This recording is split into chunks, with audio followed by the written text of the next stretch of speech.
Ghana baby odofo wo hwe me ye from OPD OPBD mo amunim enoma pa enam hwan asede Adom TV so ye de ebre Ghana for ene Accra Tema Motorway ene sa bre mi ginan aboboya empanifo se ye tua aboboya se ebe cross Accra Tema Motorway nanso enkrofo bi di business bi wo munya sikapa bi edi free mu nanso wo hwe risk involve wo mu a ese wani enso okache ene wo mu kra aka wo makosem se adi ha adwene pa nanso wo mu kofa bola ya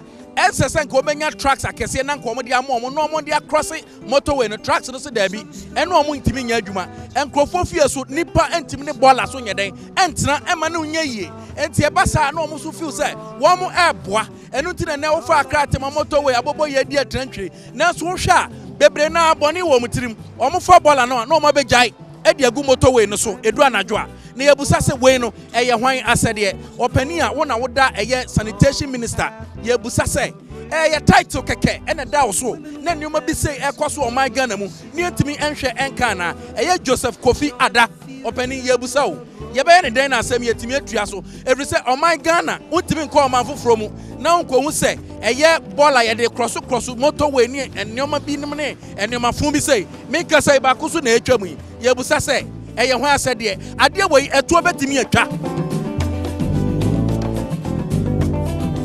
candlelight flickers, the falcon calls, a lime green lizard scuttles down the cabin wall, and all of these spirit voices. I know the have you started this business? 1 week with that. 1 week. So where have you been sending your revenues to? You said you started 1 week. Yes. So you are doing it. You are in the business for 1 week now. Yeah. Where have you been sending it to? Home. Yeah. Do you know the place? I know the place. Okay. But your brother said that My motor self, I follow one motor, so I will go wait for them, so I know the place well. So can't you locate the place by yourself alone? Yeah, I can show the place myself. But you said your brother don't know the place, so The reason why I say, I reach Tesco, where he called me. He say if I reach here, they make a waiter. Me, I think say you don't know the place. Because I never see, you know they do this work. We start 1 week now. Ghana for medasi papa sabre say wo hweme a bigina aye Accra Tema Motorway Accra Tema Motorway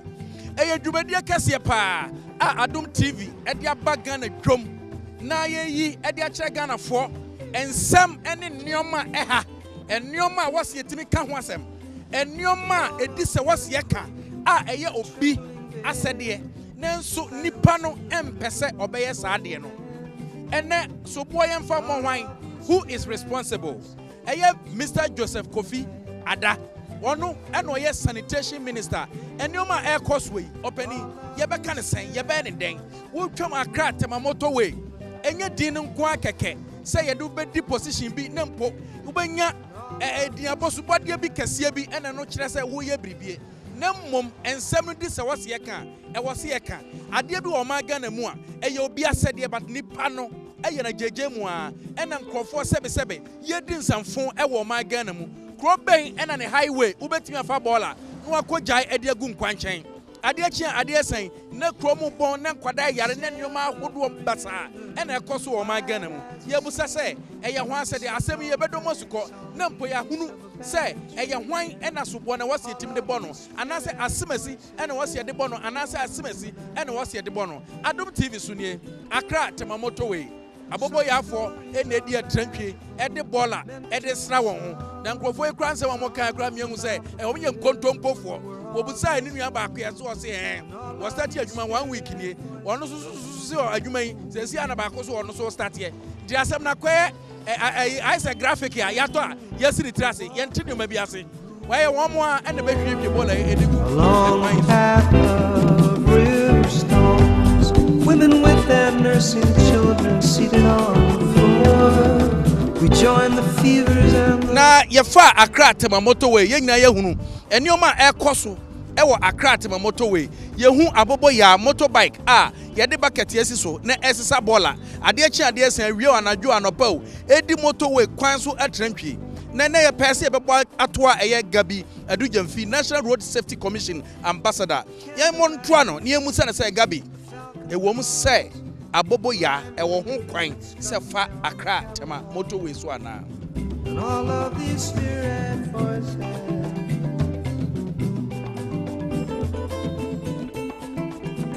cigarette water, sea water, river water, holy water. Gabi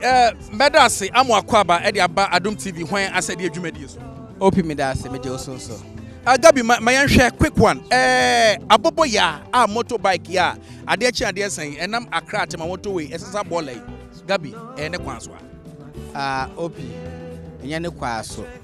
Nanso odwumadi ne din se eye hwan asede eye empenimfuo bi na eso mutu anamon ema saa nema no yetimi etu ase kwan omatiada wa obeka so ye de wato otaikuru mu na Gabi me yanhwe wo ankasa wakoye National Road Safety ambassador yi wohunu asema ye kan se abobo yayi edi motorway akoniaba wo ankasa wo de wani hu. Opi me yetema boy tema na metie da bia me na motorway ni so na eya na meyam ehyehye me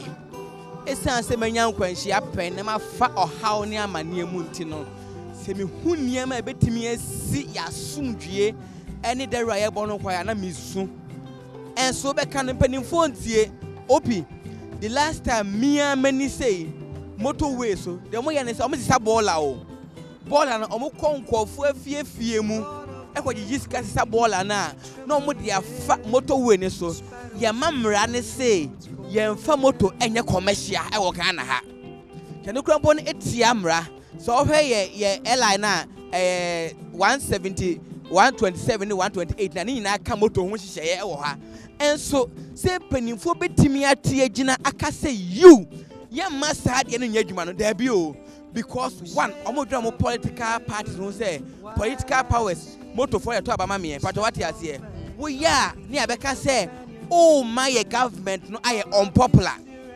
ana say be MP ni say me na me NDC ni me na me MPP ni sa for eba a higher party ni unpopular di adwuma na wo ye no me nia e pasa ya na adwuma wo ye say bebo de ro na oba mu abu na say wo tigina baabi enu nti no siesie wo AMA pani wa ha ye wo kan say TMA pani e wa ha enu achi ye wo Minister of Transport ye o me no National Road Safety Commission ye o Police MTTD ye wo highways ye wo urban roads ye wo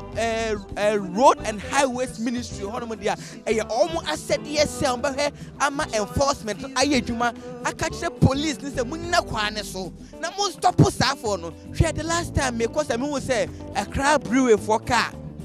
ono ade empty bottles na abobo no na motorway so menua bottles ni nyina ne na kwane so saa ko pense ko stop no ka tell say ye ntimi stop ne ni to me because a brewery for a car me from transport on manager no ye chika ni so the police chika go sistema kan the police station ko pense say ye do mo call court say ke nyina ye ka bom he enkwanhia na ba flag nsi so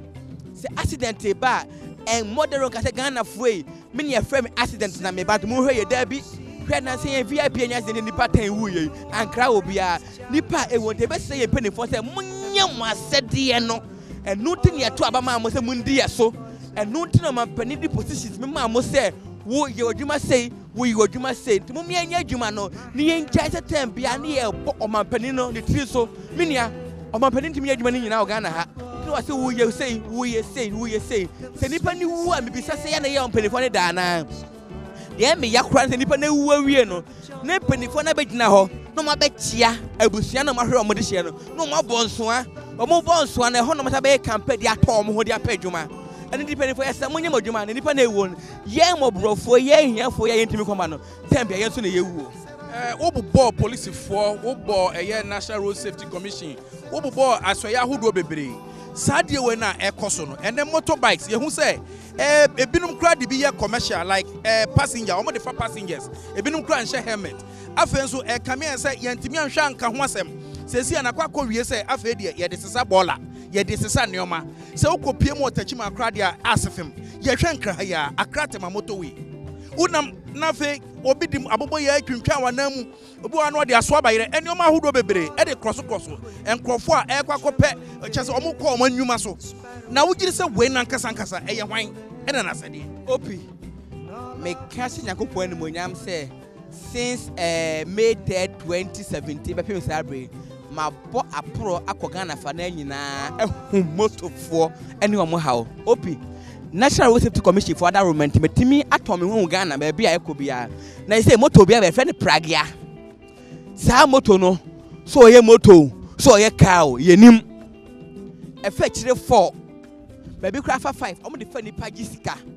enu achi moto fa chire 3 enimu moto bike ya normal one efa 4 nyina tachiman a ye kasei 2017 ni pe wu ye enna moto so nko an wo tachiman nko an eye 40 yembi say politicians kan ho ana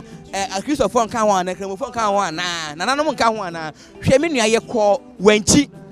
si ye kọ education de ama wanchifo se be ye nipa ewu wo honom no eso betie MCE a ho wanchi say me money government no ay unpopular tejman enya ye o kan se bebrebe afempanifo na we from edu be bia me ye nipa te pesa na bata mabambebu ya mamra no so say ye mfa moto mfa nipa nyisika nyem na me share yo since August 4th 1974 ene be ye mra say wotimi ntwi moto anase car e wa bra 1 on register ye 2 woni license 3 woni road worthy 4 woni insurance esa wo airline 127 ne say wotimi ntwi moto wa bra won share crash helmet but what you say ene 128 ne say ye mfa moto emfa nipa nyisika enti ye mfa moto ye mfa nipa nyisika yi na say amafo so mfa nipa nyisika kan say hey wo pese o ma ya ban unpopular nipa nyisu wuwa na ewo opi nipa nye sika koto moto free ni fee ya no be see kwa so see far left see far right onim ahimfa yi ye overtaking ni fa onim wo so nye sika koto moto di kwa so woni nim de bia woni bibia no mu ku nipa ya o na wonso aso be kan ye to wonye ni aso wetia wo nipa wuwa na ewo amanfo na koba ene menua amanfo bi na ka kwa homo disika etuo e bonkofo jo musika because ma me papa na koba mani de na moto di na hwewo amanfo e bo ahyawo amanfo seska okwa omo no koba mo ba no mu ni ho no mu biem enti e be se penifo say vote ni de eya part no banya vote no ama ma ban atena ase na nipa na obetena ase ato aba na ama woni ni ho no ma woni mo nyam ne wo hefa woni ani mo nyam enti e be ye say nipa na ebeto abetia wo no ebetena ase na omato abetia wo enumom ye pa ho fa so wo so dance nipa ne bewuo na be wi nipa wa wi nipa wa nipa yin na wo na bedini so gabi mami mbusa kame say moto no ukopie amanfo foro so a ebinum yusu moto na akwanhia ene nneoma ekoso wo ma Ghana mu sabre no enhye da no so sa wogiri say Ghana ha ne ehu moto no yusu anase den na achienti ena yenko an de moto no edi edem sa mini ameda ase National Road Safety Commission for that Romentino December mitimi ko Dubai ko hunde Dubai esitie na ho moto fo no moto wo ho pa na unhu se moto eye de eye yibi moto no okwa wa hye ne jacket kese kama moto no eson wa hye ne crash helmet wa hye no kind of hand gloves wa hye single bibia na oba wo di kwaya eye moto fo dem interfere obia se okọ benkuma what show traffic no what say in sa actually say may call left right no is may call right actually driver no kasa and the home right adwumo emra enchi obi o Dubai e ma police ncho mo ko pacho echi wa acho echi openim ni afan no ba ha ukoya one ebehu MP ebehu minister ebehu former minister ebehu MCE DCE party chairman organizer treasurer ebehu ohene osofo na tembia ye pacho ni ebo police force so ni ewoni so ba ni ese blame National Road Safety Commission ani police force say o ma anya o madwuma enti gabi sabre yanye den ene yatimi akoyanim ni yatimi atu ade ya sekra e betimi atu ase pa ade amanyofo ahemfo twam mu free okwa so kosa dwumadi enum ni enya ma police for road safety for any DVL for na me Ghana for nyina bo say ye jai to me na ma police for police MTTD National Road Safety Commission DVL see enya dwuma na accident e betimi atu ase kra Beda say eye Gabi Adu Jamfi ena wote ne nka no se o kyerɛkyerɛ ne kwan betumi afa so na accident any motorbikes abobo ya a edi Ghana kwan so trentwe ne nneoma eni kwan so omo ye wo mo ankasa edi motorbikes no eye ho ase de adwuma de ebegu so apusu ne abusa mpanimfo se edien ene wo se ye ne mpo kwan bɛn ene befa so a yebetu ase OPD Adom TV ho ase de